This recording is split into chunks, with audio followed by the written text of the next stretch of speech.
कहाणी जो नालो आहे निकम्मो। ठक ठक ठक ठक ठक ठक, केरु आहे? निंड्रा खड़ो आवाज़। मां आहियां मां। दरवाज़ो खोलियो। दरवाज़े ॿाहिरां वसीम जो ॾिनल आवाज़। दरवाज़ो खुलियो। केरु आहे? खट ते लेटियल वसीम जे पीउ पासो वराईंदे पुछियो। वसीम आहे, जोनस जवाबु ॾिनो। काथे हुई हिन वक़्त ताईं नवाब जा पुट? बाबा ॿाहिरि होटल ते दोस्तनि सां वेठो हुयुसि। धूड़ पई आहे तोखे ऐं तुंहिंजे दोस्तनि खे। वसीम ख़ामोश कंधु हेठि करे माउ जे पेरांदीअ खां वेही रहियो। अड़े तूं भला अञा कॾहिं सुधरंदे? हीउ टाइम आहे घर अचण जो, निभागा निकमा। ख़ामोशी। कन कोन अथई छा? नथो ॿुधी छा? जवाबु छो नथो ॾीं? छा करियां, सॼो ॾींहुं घर में त आहियां। सभु दोस्त राति जो वांदा था थियनि। मां भला साजुर अची छत में अखियूं विझी सुम्ही पवां छा? निंड नथी अचे सवेर। थुक अथई, पिणसि बुजो ठाहे ॾिनुसि। जवाबु ॾियणु शुरू कया अथई अहिड़े। सॼो ॾींहुं निभागनि वारी निंड थो करीं ऐं राति जो डेश डेश। पोइ का नौकिरी वठी ॾियो त सुबुह जो सवेर बि उथां न, बाक़ी ईअं उथी छा करियां? पिणसि जो ब्लड प्रेशर यकदमि हाई थी वियो। खट जे हेठां पयल पादर में हथु विधाईं। पादर हवा में लमंदो वसीम जे निरड़ में ज़प थी वियो। ज़लील, शर्म नथो अचई? वात थो हणी? मां नाहे कई तुंहिंजे नौकिरीअ लाइ कोशिशि। अड़े माण्हुनि खे पेरें बि पयुसि तो लाइ, पोइ बि मञियो थी कोन्हई। ॿीहर 5 ई आङुरियूं खोले बुजो ठाहे ॾिनईंसि।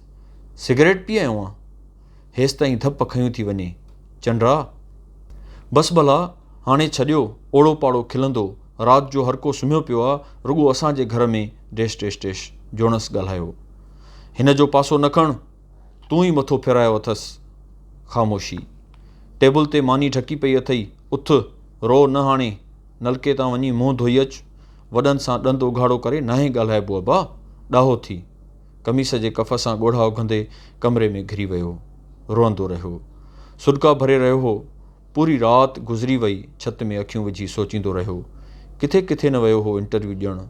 सरकारी इदारनि में पैसो ऐं सिफ़ारिश, ख़ानगी इदारनि में तजुर्बे हुअण जो शर्त। किथां आणे तजुर्बो? ॾींहुं राति सुबुह शाम पिणस जा ताना मेणा ऐं बुजा। महसूसु कयईं पीउ जा ॾिनल बुजा संदसि चहिरे ते छपिजी विया आहिनि। अखियूं बंदि करण सां बुजा, खोलण सां बुजा। ॿाहिरि दोस्तनि सां चांहि जो बिल न भरण ते बि महसूसु कंदो हो त खेसि को बुजाई ॾेई रहियो आहे। हाणे हर ॾींहुं हर मोड़ ते खेसि बुजा मिलंदे महसूसु थींदा हुआ।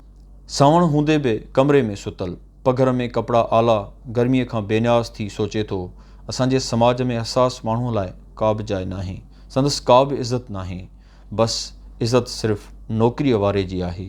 हा, जेको माण्हू नौकिरी वठी नथो सघे उहो बेकार आहे। उन जी हिन समाज में का बि ज़रूरत नाहे। उन लाइ सिर्फ़ु बुजा आहिनि। कोई हथ सां, कोई नज़र सां त कोई पंहिंजनि रवैयनि सां सिर्फ़ु बुजाई ॾींदो रहे थो। सुबुह थियो त माणस कमरे में आई। पिणसि अञा निंड मां न उथियो हो। पखियुनि आखेरनि मां उॾणु शुरू कयो। सभई उथिया हुआ। वसीम भूंडनि वारी ज़िंदगी खां बेज़ार हो। हुन उथणु न पिए चाहियो, पर हुनखे उथिणो हुयो, जीअणो हुयो, तड़पणो हुयो ऐं ज़िंदगीअ लाइ जा खोलणो हुयो।